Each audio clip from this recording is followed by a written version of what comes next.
Welcome to the first episode of Ola's Captures, I Said What She Said podcast, where I and my guest amplify women's voices and examine how systemic forces shape our lived experiences, especially in healthcare. I am your host, Fola Shufela. Today, we're talking about the quiet bias in women's pain management, and I start with a personal story. In 2008, a few weeks before my wedding, I went shopping in downtown Lagos, Nigeria, with my maid of honor one day. The market, as per usual, was bustling with people and loud vendors. When all of a sudden, one day, stopped walking. She said she was having cramps. In a minute, she doubled over. I noticed she was sweating and shaking gently. Her face was drained of color.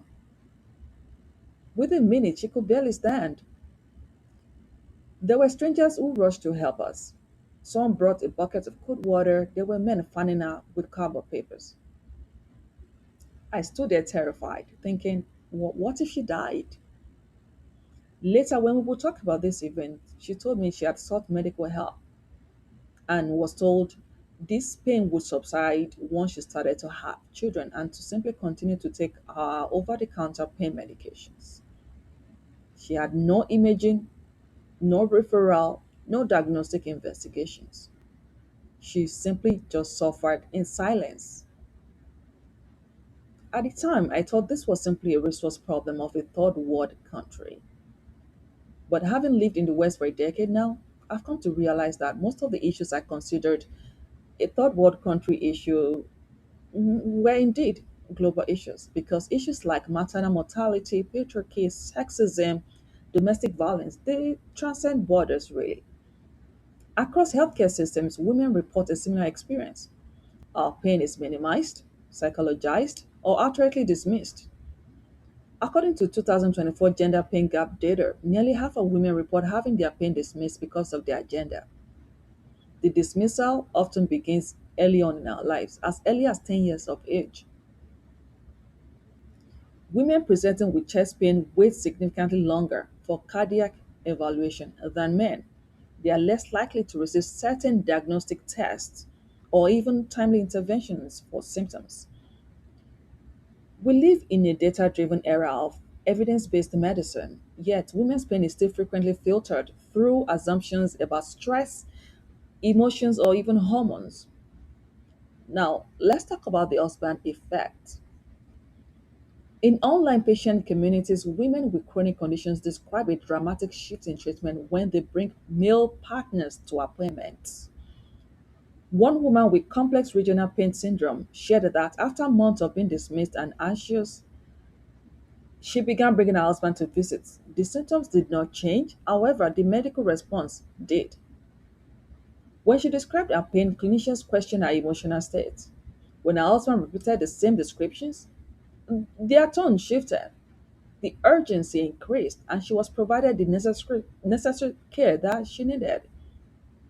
Another woman with polycystic ovarian syndrome described decades of unmanaged symptoms. Within a year of bringing her husband to appointment, her treatment also improved significantly. The same issues, when supported by a male partner, were assigned a higher level of credibility. Men simply were believed. This is not about malicious doctors, but simply reflects the implicit bias that shape clinical perceptions. When authority is assigned based on gender, care will ultimately be provided poorly. Over time, women internalize this dynamic. We soften our language, we downplay symptoms, we even bring witnesses to our appointments. Experience has taught many women that our credibility is up for discussion. Now, let's look at the historical roots because our mothers experienced this. So did their mothers. For example, in ancient Greek medicine, philosophers like Plato described the uterus as a wandering creature capable of causing diseases when deprived of childbearing, just like my friend one day. This ultimately led to the diagnosis of the female hysteria, a catch all label for unexplained symptoms in women. Although we have removed the word hysteria from medical diagnosis, The bias still lingers in medical always. Next, let's look at the research gap because a central driver of this bias is androcentricism in medical research, the historical positioning of the male body as the default human model. For decades, clinical trials disproportionately enrolled men. Even when women were present, sex specific analyses were often not conducted. For example, women frequently present different symptoms during heart attacks like nausea, fatigue, and jaw pain, rather than the textbook left sided chest pain that men present with. Autoimmune diseases disproportionately affect women, nearly 80% of all cases. Yet, it takes multiple physicians and years for women to be diagnosed with this disease because their symptoms simply do not present like the standard male model symptoms. So, women are just dismissed. Another patient group is women who suffer from endometriosis. On average, diagnosis can take up to 10 years. I'm talking about a decade of debilitating pain. Why is this, you ask? It's because severe menstrual pain has been normalized for women because girls are told cramps are simply something to endure because repeated visits result in stronger painkillers rather than deeper investigation. When pain is normalized, women simply just internalize the bias. We start to perform wellness by masking our symptoms to avoid being labeled as dramatic. The psychological toll the dismissal of our pain takes on women is quite significant. Repeated dismissal is associated with higher rates of depression, medical trauma, and healthcare avoidance.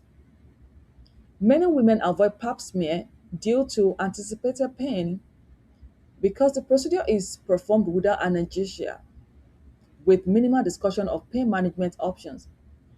Personally, I still remember my first pap smear. I was told to breathe through it. I just needed to breathe. Needless to say, I missed my next appointment because I literally could not go just thinking about the first one.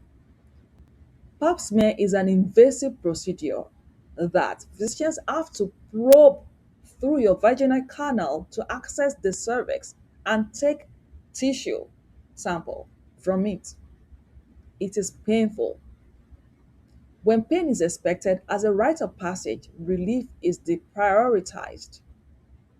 This signals a broader issue though. Whose pain is considered inevitable and whose pain is treated as urgent? I think the answer is very obvious. Men are believed, men are treated as urgent and as priority, regardless of what they say or where they come from or what they look like. So, what can we do about all of this? While I don't have the answers, I do believe the burden should also not rest solely on patients to prove our credibility. We need systemic reform and we need inclusive research to be designed. There should be sex specific analysis done and training clinicians to recognize gender presentations of certain diseases. But while we are waiting for this systemic change to unfold, we can take strategic steps to protect ourselves. I came across the Pain Pass. PASS is an acronym for pause, ask clarifying questions, insist on documentation if the test is denied. S for speak up, and finally, the last S is for seek a second opinion if necessary, because your pain is valid. If you are being dismissed, you have a right for a second opinion, and you should definitely advocate for yourself. You can say things like, I wake up at night because this pain is so excruciating. Or I cannot stand longer than 20 minutes when I am in pain. This pain is new and worsening day by day. You have to clarify for them how the pain affects your functionality as a human. It is quite unfortunate that we have come to this point. So, in conclusion, when women's pain is questioned, delayed, or psychologized, it does not simply just disappear. It deepens the trust gap between patients and the healthcare systems and delays diagnosis. There is a real cost to this. A system that allocates credibility unevenly will inevitably distribute care inadequately. Creating awareness is the first step towards the equity that we seek. Women do not need to speak louder. We need clinicians to pay attention to our concerns from the very first time. We need policies that mandate healthcare practitioners to use objective tools for pain assessment. That's the episode for today. I hope you have enjoyed listening to it as much I have done making it. Click to subscribe so you can get notified when new episodes drop. I would love to read your comments. Thank you for listening, and I'll see you next time. Stay blessed. Bye bye.